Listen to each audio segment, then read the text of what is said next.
আপনারা একটু মঞ্চে চলে আসুন। আমরা আমাদের যে বিতরণ মানে খাতা এবং শাড়ি বিতরণ আছে সেগুলো আমরা করব।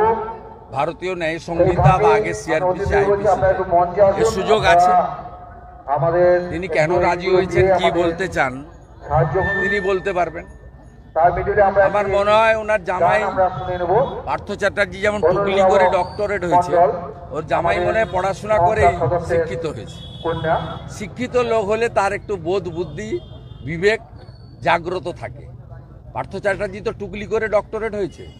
আমার মনে হয় তার জামাইয়ের মধ্যে শিক্ষা দীক্ষা আছে। তিনি হয়তো ভেবেছেন যে এত লক্ষ লক্ষ বেকারের সর্বনাশ যিনি করেছেন, তিনি পরিবারের বাইরে গিয়ে বেকার যুবক যুবতীদের কথা ভেবেছেন। এই ধরনের হিনিয়াস ক্রাইম তার চূড়ান্ত শাস্তি হওয়া উচিত।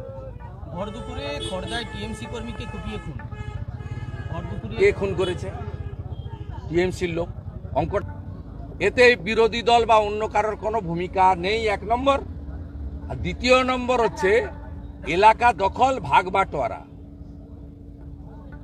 এখানে যেমন ভাগ বাটোয়ারা করে, থার্মেল পাওয়ারের গেট কার দখলে থাকবে, সিমেন্ট কারখানার গেট কার দল থাকবে, পিং পং এর খেলা হয়, কখনো বিপ্লব গোষ্ঠী কখনো অ্যান্টি বিপ্লব গোষ্ঠী, সব জায়গায় তাই। Model same, model same, model same.